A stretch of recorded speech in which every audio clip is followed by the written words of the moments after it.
Bismillahirrahmanirrahim. Moving on to the personal identity. Personal identity is a common problem in the medical legal setting, like for example, in natural disaster or some mass disorder, terrorist attack, or any accidental events where there is hundreds and hundreds of bodies or dozens of bodies. The individual and legal and national authorities require the identity to be established. Like for example, a plane has dropped, a crash landing has occurred, and obviously the relatives want the bodies of their deceased relatives back. So who are you going to hand over to which family?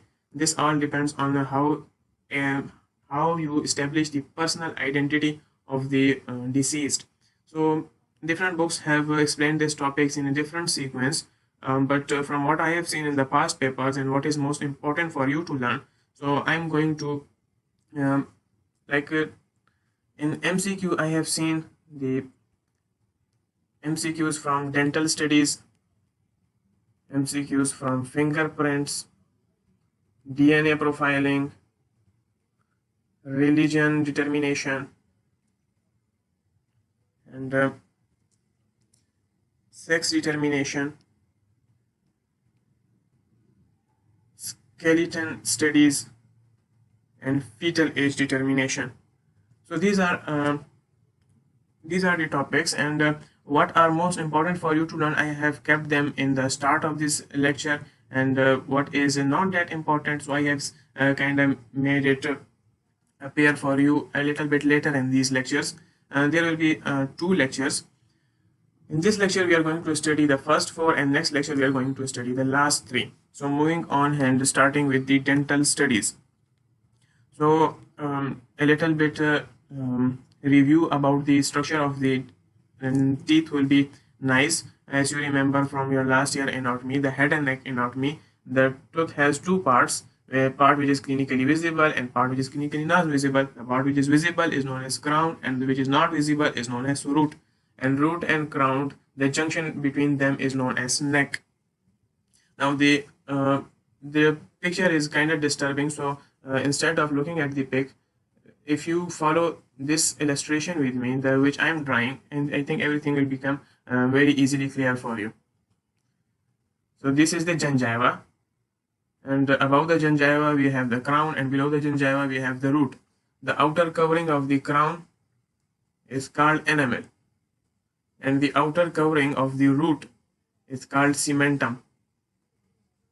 What is dentine? Dentine is the inner lining. Let me make it with another color for you. Dentine is the inner lining that lines the inside of the cell. It is like the, for example, the paint covering of the inside of the room, or the calcium carbonate covering the whitewash that you have applied to inside of the room. This makes the dentine, and inside the dentine we have pulp cavity which contains blood vessels and nerves, etc., and to provide neurovascular supply to the teeth. So that's all about the structure of the teeth. A little bit review was important to understand the concepts coming up later, but they are not going to ask you this about any. They are not going to ask anything about the structure of teeth to you. The things that they are going to, which they expect you to know, are the things like primary and secondary dentition. Now, what is primary dentition? Primary dentition are milk teeth. They are the first teeth. They erupt in childhood and they are lost by the end of the childhood. Secondary dentition is the adult dentition. It is the and these are the teeth that appear after after you lose the primary teeth. So a little bit understanding of the differences is important. And the primary teeth are 20 in number, and the secondary teeth are 32 in number. I think we all know these things, right?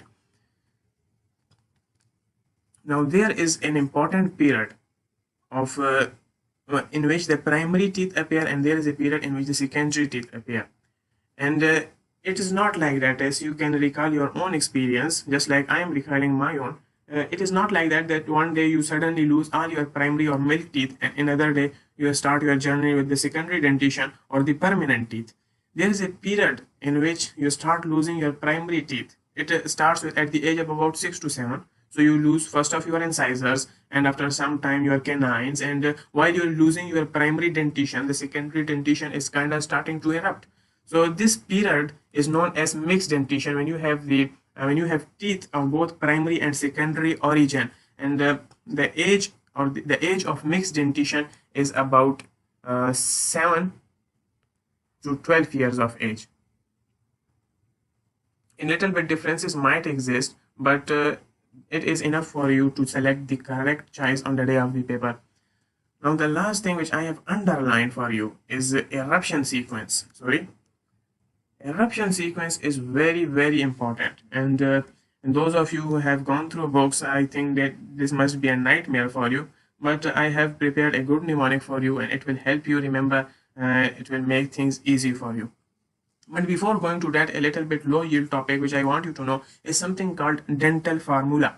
Now what is dental formula? Dental formula simply means that how many incisors we have, how many central incisors, how many lateral incisors, how many canines, how many premolars and molars, etc. So this thing is a piece of cake. We are all comfortable with that, and they are not going to ask you, because even a non-medico is comfortable with things like that. So what they are really concerned about is called eruption sequence. Now what is eruption sequence? Eruption sequence is the sequence of the eruption of your teeth. Now eruption sequence is mentioned both for primary dentition and also for the secondary dentition. Like for example, the first incisors of the primary dentition appear at about 6 months of age, and as we move on and the child increases in age, so other teeth start erupting. But the primary dentition is not what they are really concerned about. It's almost totally rata. So what you should remember is the eruption sequence of permanent teeth. They have never asked about the eruption sequence of primary dentition. So if you are first you are comfortable with the primary dentition, and you want to also learn the first you are comfortable with the permanent dentition, and then you want to get yourself comfortable with the primary dentition, well and good. The more you know about forensic, the happier I am. But so let's start here with the eruption sequence of permanent dentition. And the table shows everything, like the first molar here erupts at an age about 6 to 7, the central incisor at an age about 6 to 8, then lateral incisor follows, and so on and so forth. But the MCQ that I have repeatedly asked is about the eruption time of second molar, which is about 12 to 14 years of age. If you can learn this by heart, then well and good, but I know it is difficult for you because there's not much concept in here. So here is a mnemonic which I have written here, and this helps me remember. If you come up with a better mnemonic, kindly let me know. Mama is in power, Papa can't make mistake. Here mama starts with M, so mama here denotes first molar, is for first incisor. First incisor is the central incisor. The second I is for second incisor or the lateral incisor. Then follows the power for first premolar, Papa for second premolar, Cant for canine, M for second molar, and last mistake, M for third molar. So this gives you the sequence of eruption. Now how will you determine the number of years? It is easy. First write 6 with the first one. Mama, the first molar, write 6 in front of it, and then just count up to 12. 6, 7, 8, 9, 10, 11, and 12. And then changes into sequence. Like sequence, you can make sequence easily. Add 1 or 2 with each of these. So 6 to 7, 7 to 8, 8 to 9, 9 to 10, 10 to 11, 11 to 12, and so on and so forth. So the eruption time of, let's take the example of power. The first molar. Molar is in this mnemonic, it is on 4th position, right? Power is on 4th position. So we go to the 4th row here. 1, 2, 3, 4. It is 9 to 10 years. So the time of eruption of first premolar is 9 to 10 years. You can also see here. The mnemonic works perfectly up to second molar. What's gonna cause us some trouble is the third molar, because it does not follow the rule of this mnemonic, because after 12 you cannot jump directly to 17. So you have to remember this. I think I should my pen is not working, I don't know why, so I think I should explain it again to you. to help you remember this. So eruption sequence is important, but how you are going to remember it is through a mnemonic. Mama is in power. Papa can make mistake. The first letter in each of these is going to help you remember the teeth which is going to erupt. Like for example, in Mama, M is for first molar, I is for first incisors or the central incisors. The second I is for lateral incisors. The power, the P in power is for first premolar.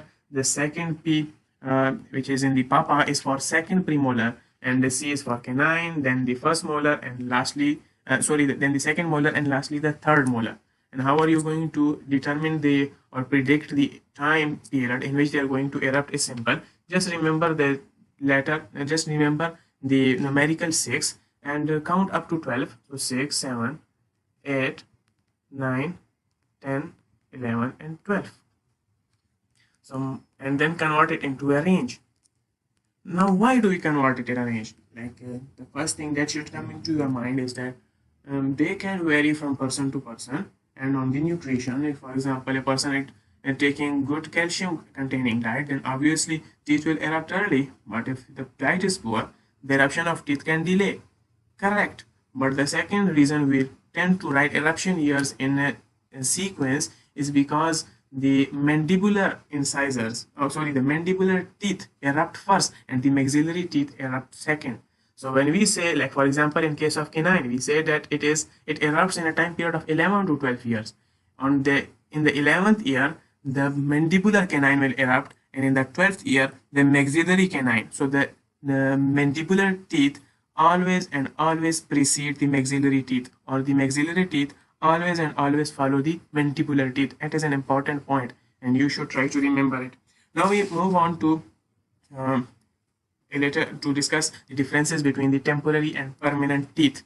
Now the things, it is not very much important, and never ever they asked in the past papers. So unless both the Badkismat or it's not going to appear for you to and it's non-specific, and the things are easy to grasp, and you can predict it on your own too. So let's go through the table and see what we have there. Size: temporary teeth are obviously small, lighter, narrower. The permanent teeth are heavier, stronger, broader. Simple, it's not much concept in there. And direction of temporary teeth is vertical and permanent teeth are inclined forward, and that is the reason we have never ever seen a child wearing braces, because the temporary teeth are almost in 90% of cases they are vertical, they aren't inclined. And the crown color, the temporary teeth are china white, the permanent teeth are ivory white. The neck is more constricted in temporary teeth, less constricted in permanent teeth, and things like that. You can go on your own, and I think we should concern ourselves with the high yield topic, what they have asked about. So I think we should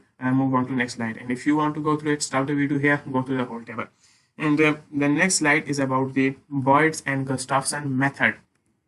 Now, what is Boyd's method? Boyd's method simply means calculating the number of increment lines. Now, what are increment lines? The thing is that our teeth grow by increments, small growths that happen every day, which causes the increase in breadth or increase in the growth of the teeth. These are called increment lines.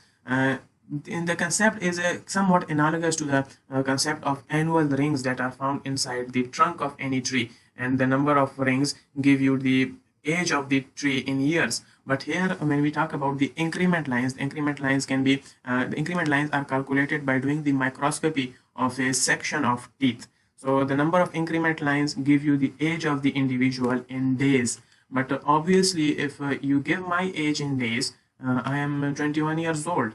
And in days, every year contains 365 days. It gets to thousand and thousand of increment lines. So it's not an easier task in adults. So this method is used for, this method is specific for childhood or childhood age determination. At the birth, the only line present inside the teeth is something called neonatal line.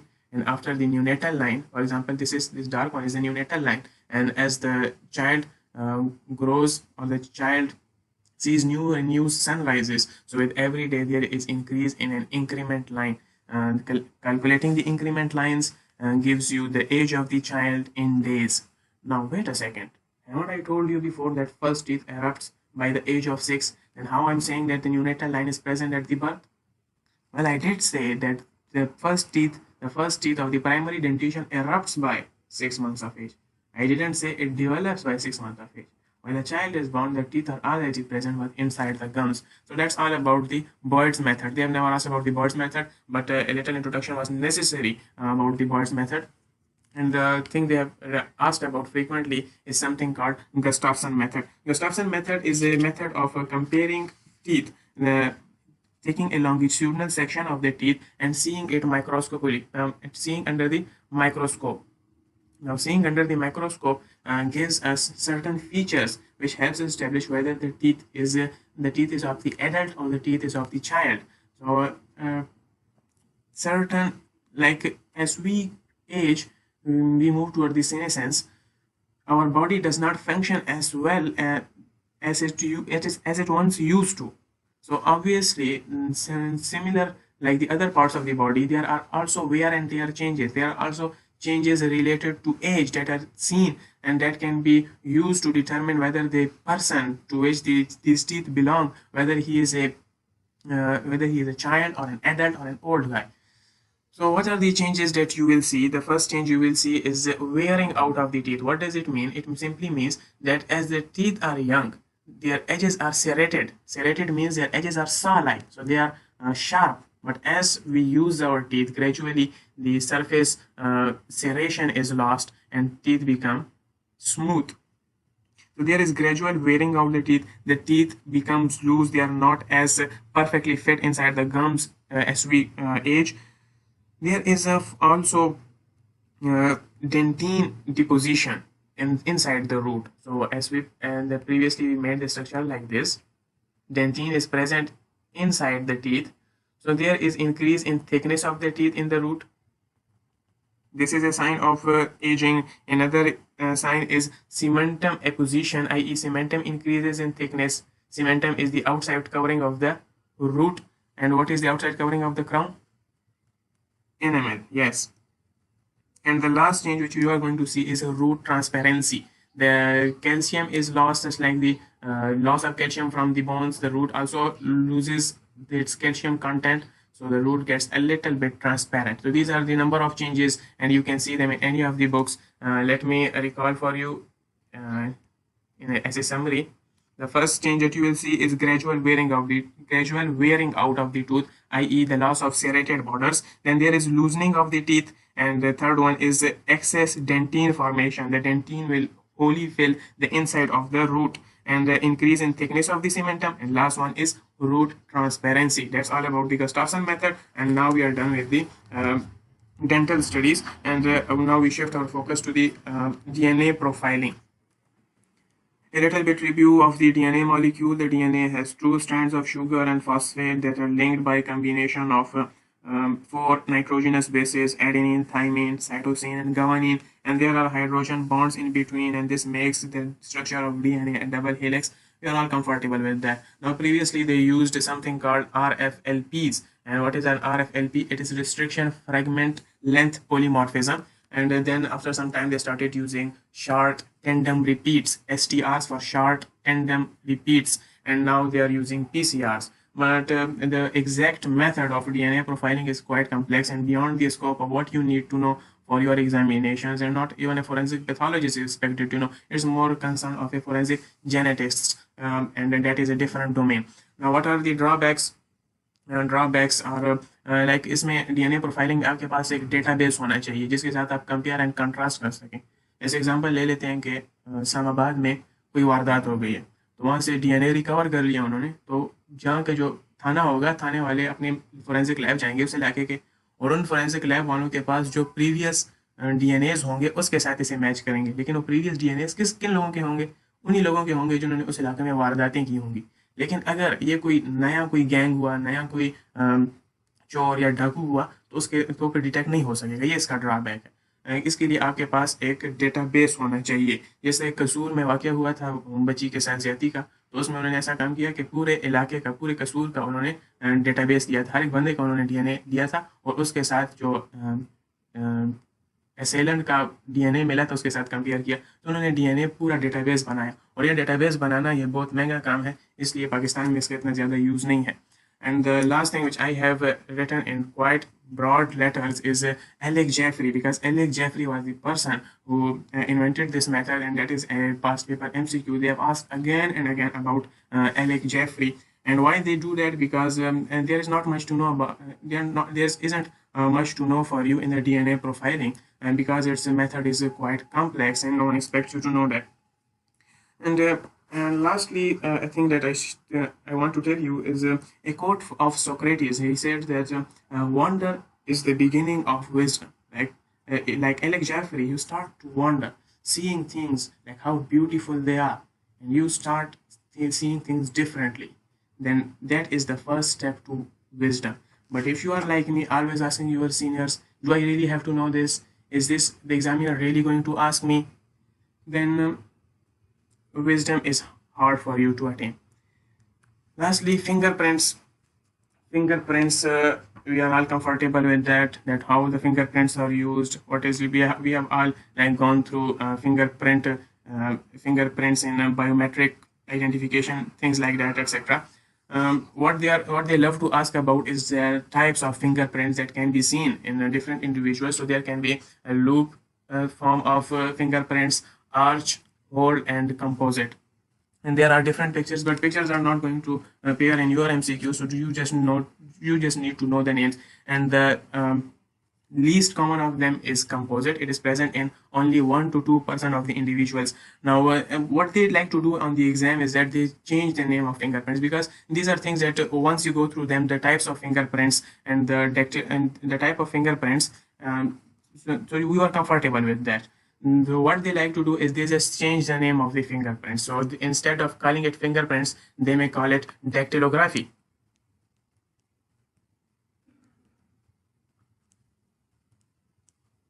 Or they may call it Galton's method.